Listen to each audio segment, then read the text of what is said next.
Remove your shirt. The words weren't shouted, they were whispered with a grin, but they landed like a slap across her pride. 4 men in blue surrounded her in the locker room, their laughter bouncing off the cold walls, their eyes locked on her. She froze, her pulse hammering, not because she feared them, but because she understood exactly what they were doing. It wasn't about the shirt, it wasn't about jokes. It was about breaking her spirit, brick by brick, until she became nothing more than their entertainment. Before we move further into this story, let us know in the comments where you're watching from. We'd love to hear. Let's dive in. One leaned closer, brushing her sleeve as though by accident, chuckling under his breath.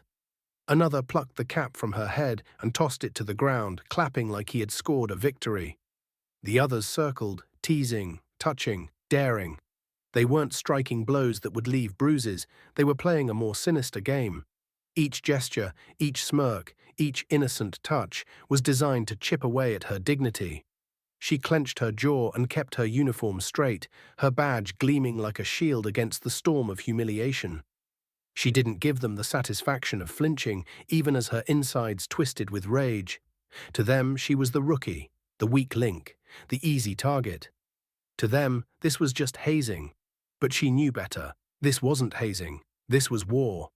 For months, she endured their games. Every night she returned to her silent apartment, staring at her reflection in the mirror until her face blurred into a stranger's. She whispered promises to herself, promises that tomorrow would be different. But tomorrow always brought more taunts, more accidents, more laughter at her expense. And every time she heard her father's voice echo in her memory. Her father had been a soldier, a man of silence, discipline, and grit. She had grown up with the sound of boots on the porch, with lessons that cut sharper than any blade. He used to tell her, respect is earned, dignity is defended, and when cancer stole him from her, she buried him with trembling hands and a burning vow. She swore she would never let anyone take her dignity away. Not in life, not in war, not ever. So that night, when their games grew louder, when their laughter scraped against her nerves like broken glass, something inside her shifted. Her hands no longer trembled. Her silence was no longer weakness. She was no longer their rookie. She was fire waiting to ignite. At dawn, the station fell silent. The corridors, usually alive with banter and chatter, hummed only with the sound of machines. The first was found slumped at his desk, his coffee still steaming beside him.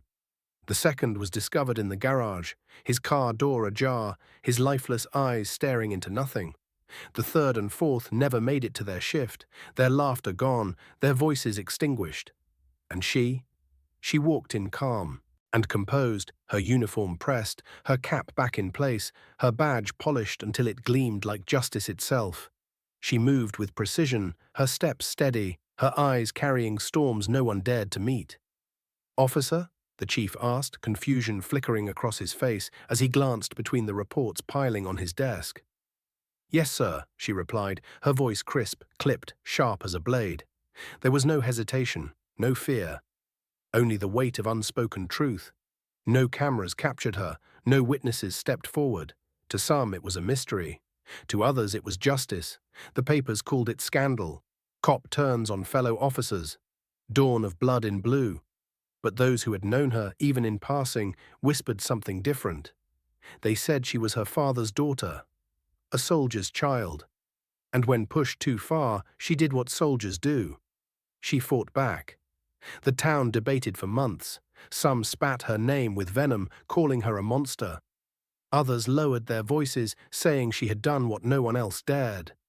She had stood against cruelty. She had refused to be broken. And through it all, she never spoke a word in her defense. She didn't need to.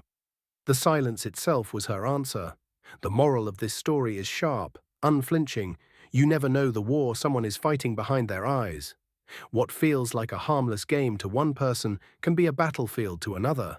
And when you corner someone, mocking and humiliating them night after night, don't be surprised when they come out fighting with everything they've got. Respect is earned, dignity is defended, and at dawn she proved both. If this story touched you, don't forget to like the video, subscribe to the channel, and let us know how you feel in the comments.